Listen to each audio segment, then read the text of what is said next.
There comes a moment in every life when you suddenly see how small you feel.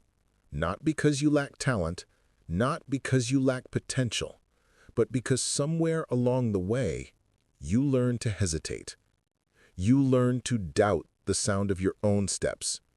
Confidence didn't disappear, it was never built. This is the story of a wanderer who learned what confidence truly is and how anyone can build it, even now, in a world that constantly pushes you into fear. Give me some minutes. Let me show you what they discovered.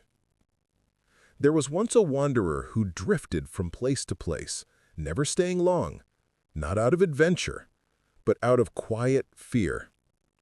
Everywhere they went, they felt the same thing, the sense that everyone else moved with certainty, while they moved like a shadow, trying not to disturb the world.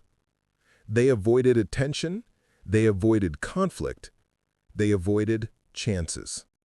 And the world never gave them a reason to believe their presence mattered. One morning, after another night of restless thoughts, the wanderer left a small town behind and walked into the open land.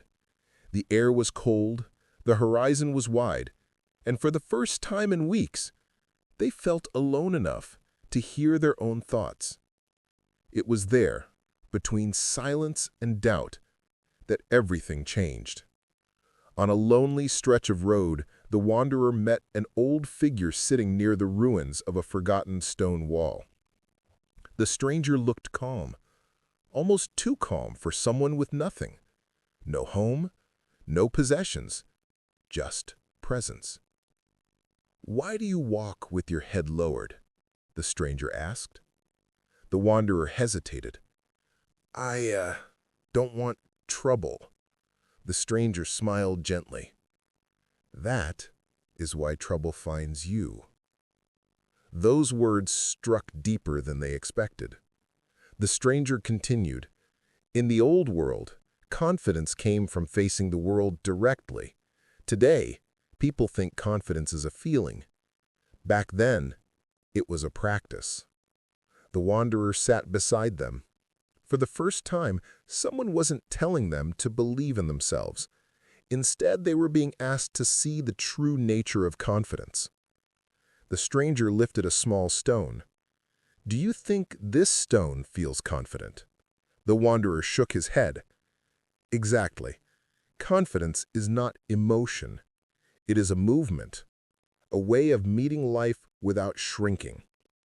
They explained, "Loudness is not confidence. Ego is not confidence. Acting fearless is not confidence. Pretending doesn't make you powerful. Real confidence is this: the willingness to stand where you are without running from yourself." A simple idea, but it changed everything. "Walk with me," the stranger said. They walked through wind, dust, and uneven ground. The wanderer felt discomfort, but the stranger welcomed it. "In the past," the stranger continued, "people became confident because the world pushed against them.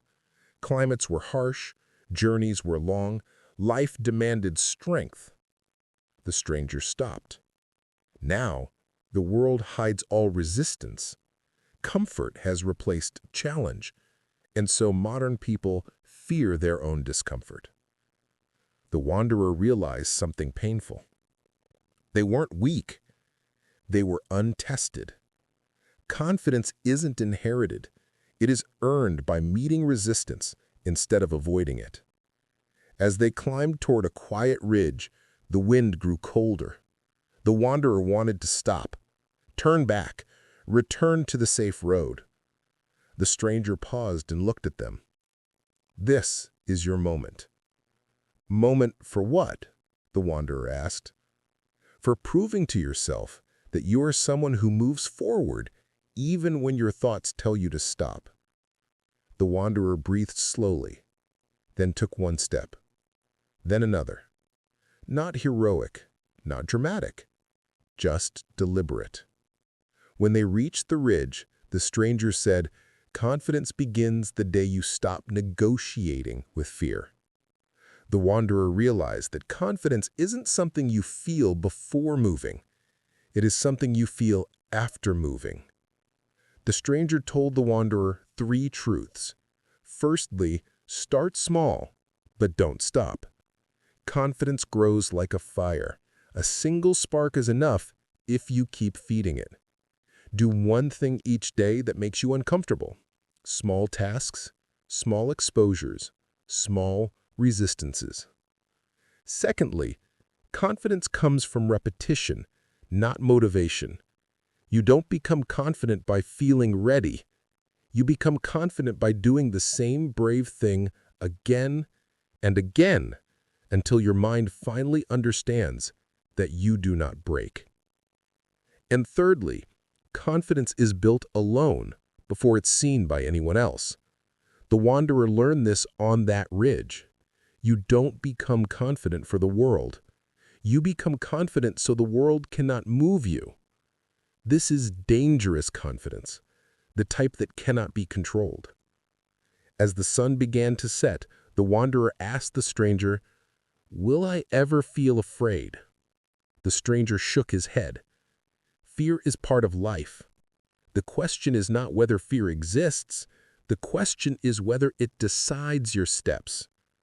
The wanderer looked at the path ahead, the same path they once feared. But something was different now. They felt rooted, grounded, present, not fearless, just confident enough to move. Days later, when the wanderer walked alone again, their steps were steady. The world hadn't changed. They had. And now you know what they learned. Confidence is not a gift. It is the quiet decision to stop shrinking. It is the courage to face resistance. It is the act of walking forward, even when no one believes you can. Give yourself some minutes each day, and you will become someone even fear respects. That is dangerously confident.